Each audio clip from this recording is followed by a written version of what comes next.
Contiveros. Ayaw ho talaga niyang tigilan yung naging issue niya dito kay alias Rene. Mantakay nyo sa lahat na lang ho ng pagtitipo na daluhan niya, lagi niya hong kinakaladkad ang issue. Akala ho siguro niya, napapaliwanag niya ang kanyang sarili.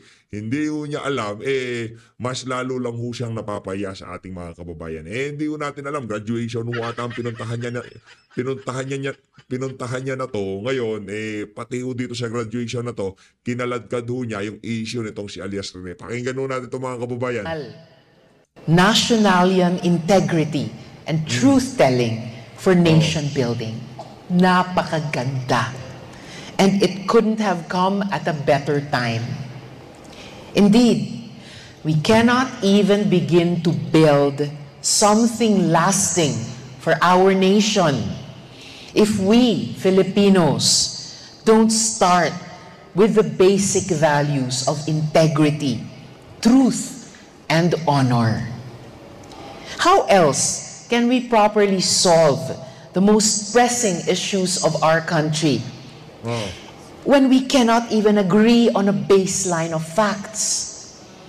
How can we ensure that we have a government that can serve the public when lies, propaganda, and disinformation are constantly, routinely used as weapons against transparency and accountability? Ang nakakalungkot ay palala ng palala ang mga pagpapakalat ng kasinungalingan para sa proteksyon ng iilan.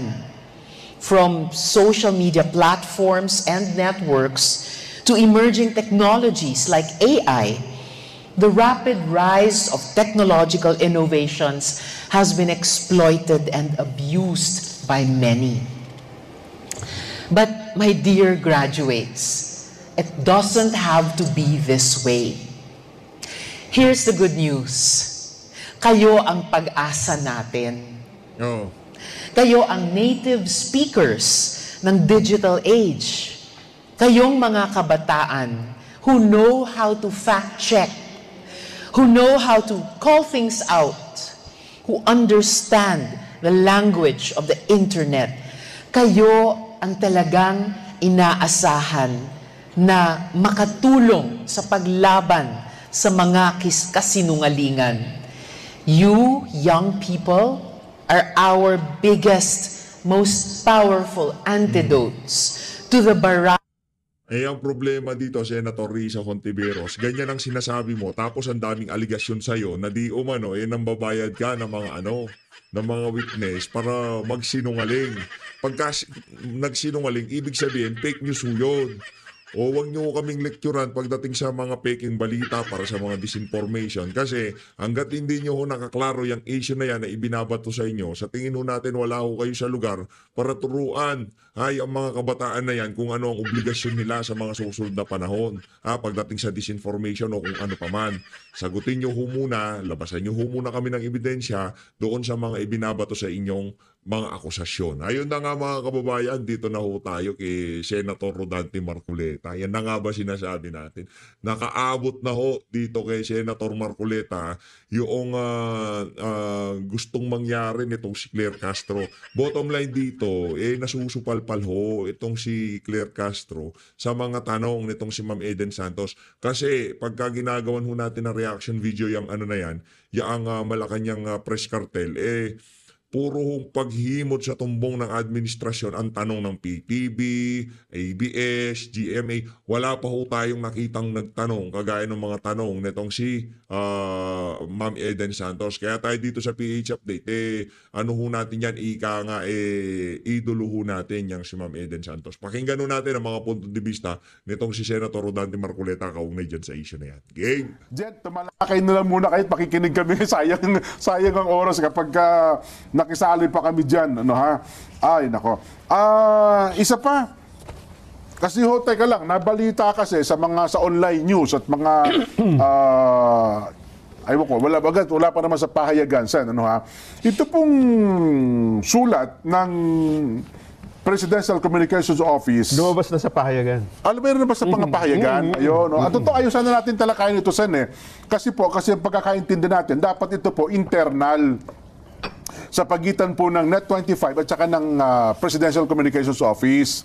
Sumulat po kasi sila sa atin hong Chief of Reporters na hinihiling na ang ating reporter sa Malacanang na si Ate Eden Santos Suarez, Yan. Eden Suarez Santos, ay mailipat daw po ng ibang beat assignments, Bakit daw? sapagkat si Eden daw po ay meron yatang di umano ay mga paglabag sa protocol sapagkat nais niya yatang mag-ambush interview kay Pangulong Bongbong Marcos sa isang event. Kaya yun po ang ginamit nilang ground para sumulat daw po sa ating himpilan, Sen. Teka muna, yung Hindi totoo yan, kabalbalan ho yan. Anong ambush interview? Doon sa huling tanong nitong si Ma'am Eden Santos, tinanong niya nasaan yung mga yung mga barangay cleared sa illegal drugs, di nakasagot. Yung mga tinayong mga pasilidad para makapagbagong buhay yung mga lulong sa ipinagbabawal na droga. 664 daw eh. Wala rin hong nasagot. Bottom line dito, tinikho sa lalamunan nitong si Claire Castro, etong si Ma'am Eden Santos. Kaya gusto ko nilang tanggalin dyan sa Malacanang Press Cartel. yung protocol na yun ay dumaan sa public hearing. Wala na Lahat, po pa. lahat ba ng mga pwedeng makisama sa isang kalipunan na reporter at kung saan sila dapat maistasyon, alam nila ipinaliwanag yung protocol na yun. Alam nila lahat. Parang at pumayag lahat.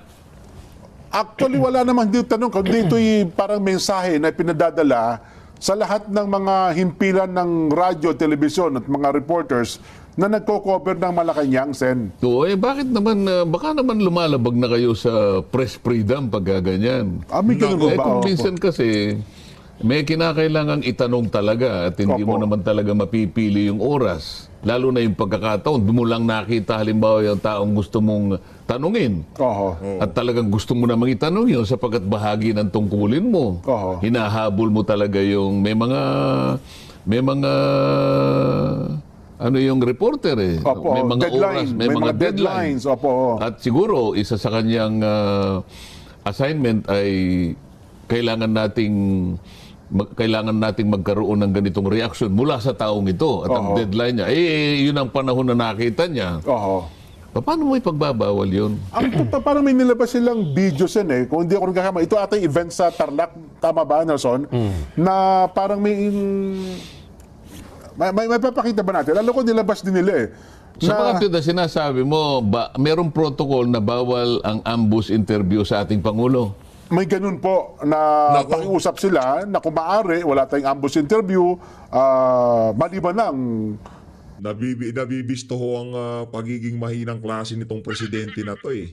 Mantakin nyo ambush interview, ayaw niya. Bakit? Kasi nga ho, bangag siya.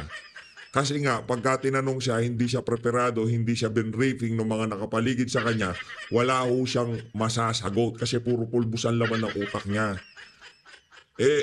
Kayo naman, meron ho tayong papanooring video mamaya na kung saan makikita nyo ho, yung tanong noong bata, yung naging sagot nitong si Marcos Jr., napakalayo ho mga kababayan. Mamaya ho, pag-uusapan ho natin yan. Pagkatapos ho ng mga punto de vista nitong si Senator Rodante Marcoleta, yun ho ang problema kay Marcos Jr. Pagka yung mga ambush interview, pagka Q&A ngayon, yung mga magtatanong, hindi na briefing ng mga tauhan nitong si Marcos Jr. Talaga hong magkakanda loko-loko yung press briefing na yan pag nagkataon. Gustuhin ng Pangulo na yun naman pala eh. Bakit talaga? Ayaw ba ng Pangulo na ma-interview siya? O sila lang ang gumagawa ng paraan? Baka naman ang Pangulo nakahanda namang magpa-interview. Sila lang. Yun nga yung sinasabi ko, yung protocol ba na yan pinag-aralan at yan ba'y sinang-ayunan ng lahat ng mga reporters na may kinalaman dyan? Parang yun ata kasi kanila request yun, Sen eh. Parang protocol, request basically. Unang-una ako, personal. Kung hihilingin nila si Eden Suarez Santos ay ilipat at alisin doon. Paano natin gagawin yun? Si Eden pa naman ang pinakamatinik nating reporter. Yun na nga po. Oo, yan. Nagsabi na mismo itong si Senator Rodante Marcoleta. Siguro, itong si Senator Marcoleta, pinapanood niya itong si Ma'am Eden Santos pagka mayroong press briefing dyan sa Malacanang. At nakita niya, siya lang ang kaisa-isang reporter na merong sense pagka nagtatanong dito kay Claire Castro. Ngayon, pagdating naman doon sa hinahabol-habol niya itong si Marcos Jr., wala akong problema yon. Si dating Pangulong Rodrigo Duterte, nagkakandalaglagan na lang sa kanal yung mga nag-i-interview sa kanya pero wala namang problema. Walang protocol. Sige, tanongin niyo ako. Kahit ano itanong niyo, gusto niyo, ligawan ko pa kayo. Ganon katindi si dating Pangulong Rodrigo Duterte, di ba? Lalo na pagka mayroong maganda, no? Kung magpapa-charming yan. No? Sige, dito tayo, interviewin niyo ako. Ganon si Tatay Digong. Paano ko isa-substitute yan? Saan ako hahanap pa? Napakahirap namang kumuha ng reporter. Alam mo naman ang reporter natin, taon na ang kanilang training dito. At saka yung confidence level nitong si Senator Rodante Marcoleta dito kay Ma'am Eden Santos mataas. Ibig sabihin talagang bilib ho siya sa tapang at galing. Talas ng pag-iisip nitong si Ma'am Eden Santos, itong si Senator Rodante Marcoleta. Hindi naman ho natin pwedeng pasinungalingan yan. Nakita ho ng ating mga kababayan niya kung gaano katalas itong si Ma'am Eden Santos pagdating sa tanungan. Hindi naman ganun kadali na basta ka na lang maglipat. Yes. Tsaka hindi ganun naman ang patakaran. Bakit naman ako? Kauna-una ang pagkakataong pumunta lang ako sa Senado para lang makita ko yung espasyong binigay sa akin para sa aking opisina. Dalawang bagay kasi ang ipinunta ko ron. Merong orientation dun sa Finance and Administration. Ipinakiusap nila sa araw na yon, magkita lang kami noon at saka yung staff na pangunahing staff na nilinya nila, magkausap-usap kami at saka makita ko na yung aking opisina. Yun lamang, wala naman akong ipinuntang ibang bagay doon. Pinipilit akong, hinahabol ako ng isang reporter. Oo nga. Talagang hinahabol ako. Sabi ko, sandali lang, sabi ko, aakyat kami, pupunta kami doon sa fifth floor kasi gusto kong makita lang yung space. Pwede po ba akong pumanhik din? Ay, maghintay ka na lang dito, sabi ko. Alam niya siguro na magkakahiwa-hiwalay na kami. Tinanong pa rin niya ako. So talagang mapilit. Ayaw ko talagang magpa-interview. Tsaka na lang sabi ko kasi pupunta lang, nagmamadali kami. Pero pinilit niya. Ano po bang masasabi tungkol pa rin sa impeachment? Alam mo yung sinagot ko? Dahil nga nagmamadali ako, tsaka hindi naman ako talaga sasagot sa kanya. Ibigay mo na lang yan sa mga marurunong, sabi ko. Akalain mo, in-upload niya sa Inquirer naman yan. Inquirer. Kung Sen, salbahiw talaga yung Inquirer na yan. Kahit si dating Pangulong Rodrigo Duterte, binabanatan yung Inquirer na yan dahil una sa lahat, bias, tinklawan, dilawan, tapos kung ano-ano yung pinagbabalita na dapat eksakto yan sa naratibo ng mga kaibigan ng kanilang mga amo. Yun ang problema doon, Sen. Di ba? Yun ang problema sa mga network na yan. Pagdating sa ABS, si GMA, yung network walang problema eh. Wala tayong problema sa network eh. Ang problema, yung kaibigan ng mga boss nila dyan sa network. Kunyari, kaibigan nila yung si secretary ganito. Kaibigan nila itong presidenting ganito. Di ba? Lahat ng naratibo, lahat ng pabor, magpapapogi yung mga yan, magpapaganda yung mga yan para lamang mapansin sila noong mga kaibigan nila. Ganun galawan ngayon dito sa administrasyon na to. Di ba? Kailangan magpapogi ka, magpabango ka kay Marcos Jr. Tingnan niyo yung mga network na walang ginawa kundi bumatikos dito sa administrasyon ni Bangag. Noong panahon ng kampanya, lahat po sila ngayon nagtutulong-tulong kung paano protektahan itong Bangag na administration na to. Yan ho ang nangyayari dito ngayong mga panahon na to. Diba? Kaya para dito kay Senator Rodante Marcoleta, masanay na ho kayo. Dahil araw-araw na ho kayo niyan sa Senado, ang gagawin ho ng ating mga kababayan o mga reporter diyan sa Senado, wala ho silang gagawin diyan kung di abangan kayo at i-bait kayo doon sa mga tanong na kung saan makukote nila kayo at mababanatan nila kayo sa mga network at pahayagan nila. Yun. Ngayon nata, 1 milyon na yung views. Yun lang mga Yun lang sinabi ko. may sinabi ninyo. Ngayon, ibig kong sabi, kaya nga ayaw ko magpa-interview sa kanila eh. Nagagamit lang nila para lumaki yung views nila. ang aking ipinangako sa sarili ko, Oy, sino yung mga gumagamit kay Senator Dante Marcoleta? Huwag niyong gamitin si Sen Marcoleta. Pakiusap lang. Kung hindi rin naman kayo sincero na suportado siya, for the views lang kayo para lang, di ba, para lang, ika nga, lumaki yung mga following nyo, kayong mga network kayo, kayong mga pahayagan kayo, mahiya-hiya naman kayo. Unfair naman sa amin mga taga-suporta ni Sen Marcoleta. Matakin nyo, isang interview lang ni Sen Marcoleta, 1 million yung views. Pambihira talaga, oo. pupunta lang ako doon sa network na nire-respeto ko. Yeah. Yung network, nakasali ako doon. Opo. At doon gusto nila akong pakinggan, makinig sila sa network. Oh. Pero may kinalaman sa ambus. Opo, ambus interview. Bakit doon hindi binabawal? Tilang hinabol niya ako Opo. Sen, mag-set tayo ng protocol. Mag-set tayo ng protocol. Bawal interviewin si Senator Rodante Marcoleta dyan sa Senate. Otherwise, matatanggal kayo bilang reporter dyan sa Senate. Po ang dito, mga opisyal ng Malacanang Press Corps. Ayan, yan Nagpadala sila ng liham sa PCO, Presidential Communications Office, upang ipahayag na tinututulan nila yung request na pagpapalit sa reporter. Member kasi, di ba, ng Malacanang Press Corps. Member ng Malacanang Press Corps. Sabi nila Malacanang Press Corps na tulungan, pribadong grupo yan. Ito yung mga reporter na nagko-cover sa Malacanang. Ibig sabihin, pinroteksyonan ng Malacanang. Malacanang Press Corps. Hindi maganda. Tinututulan nila na dahil lang sa protocol breach ay ililipat mo ang isang reporter. Batay sa kanila ay hindi po pwede na ang isang protocol ay maging dahilan para hindi magampanan ng isang reporter yung kanyang tungkulin, lalo na kung ito ay kaugnay na ng Yun na nga sinasabi ko.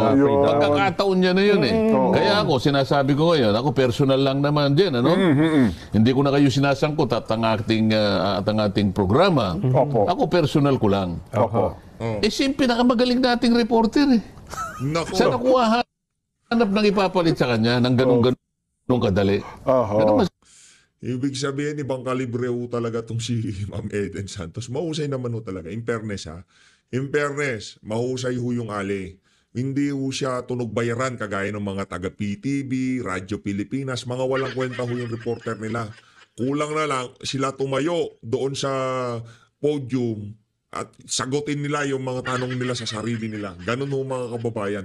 Halatang, Radyo Pilipinas, PTV, News 5, ABS-CBN, pare-parehas yan. Mga aso lahat ni Marcos Jr. yan. Hindi naman tayo siguro masisi dito sa PH Update kung ganyan ang pananaw natin sa mga individual na yan. Dahil yun noong ating naririnig sa pagtatanong nila dito kay Claire Castro. Yan ang ating nakikita sa mga ipinopost nila sa kanilang mga social media accounts. Yung naratibo, talagang ang dating parang silang nagtatrabaho sa Malacanang Ang dating parang tagapagsalita sila nitong si Marcos Jr. at nitong si Martin Romualdez. Ganun ang nangyayari. Kahit anong issue pag-usapan natin dito. Issue nitong kay dating Pangulong Rodrigo Duterte. Issue nitong ang tawag dito, issue nitong impeachment. Lahat yan. Ang mga network na nabanggit natin na yan, maliban dyan sa mga SMNI at saka dyan sa Net25, wala na tayong makitang network na kung saan yung interest talaga ng sambayanan ang kanilang pinaprioridad. Ang priority lang ng mga yon kung sino yung mga kaibigan ng kanilang mga amo. Masasabi ko dyan? Ayan. Si Eli Saludar nga, 17 years na nag-cover ng Malacanang. Mawalang galang na sa ibang reporter natin. Ayan, ang sabi niya, meron talaga mga ganyan protocol, pero wala nakakapigil sa isang reporter. Tanong siya, Mr. President, ano masasabi niyo sa gano'n? Minsan daw, may mga pagkakataon na ang Pangulo, kahit walang schedule na interview, sumasagot.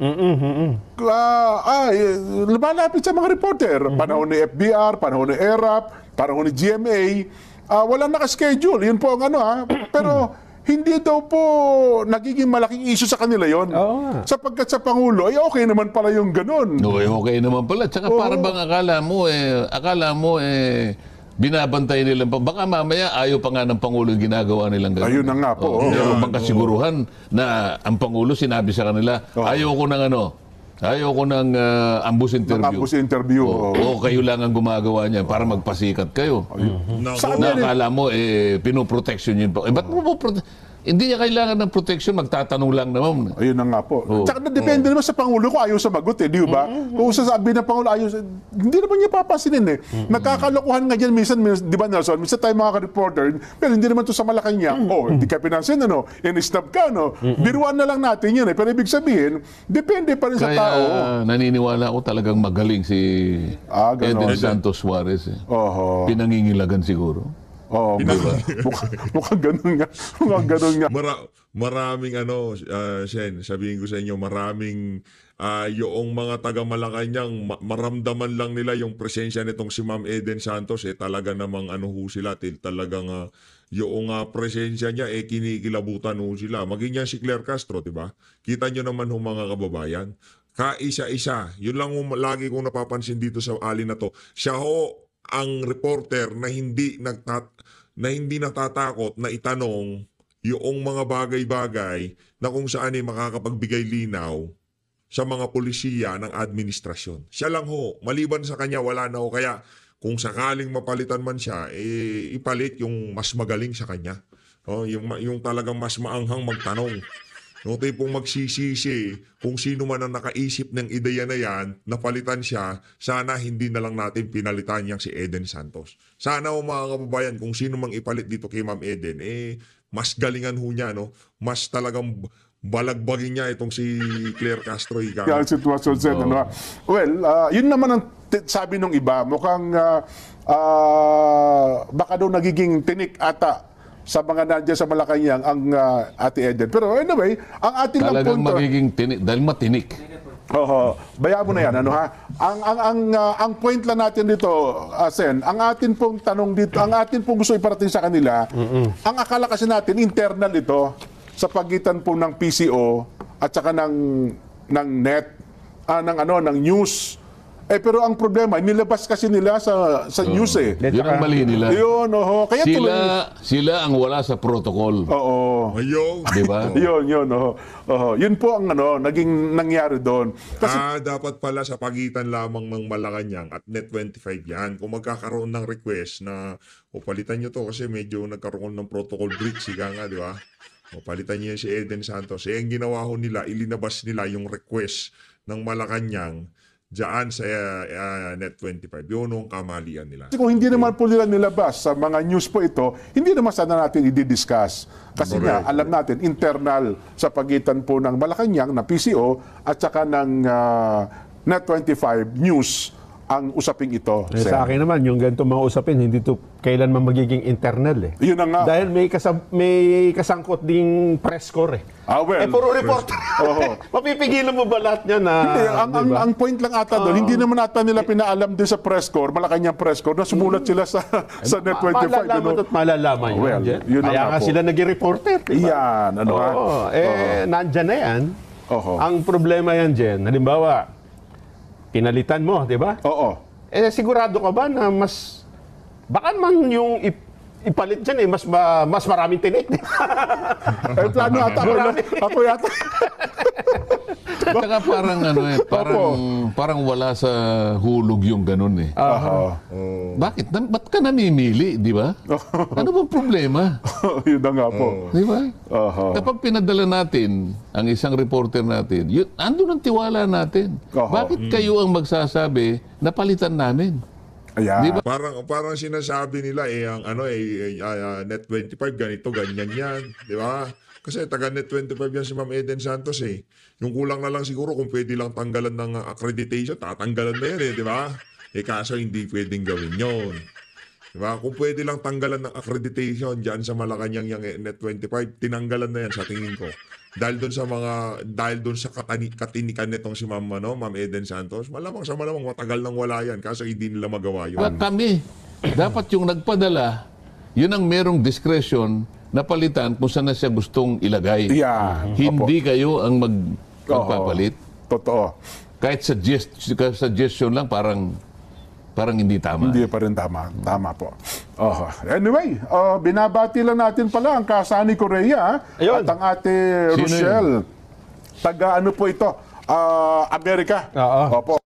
Ayun na nga, sa susunod na video na natin pag-usapan yung pagiging lutang na naman itong si Marcos Jr. Mas masahol pa ho siya dito kay Lenny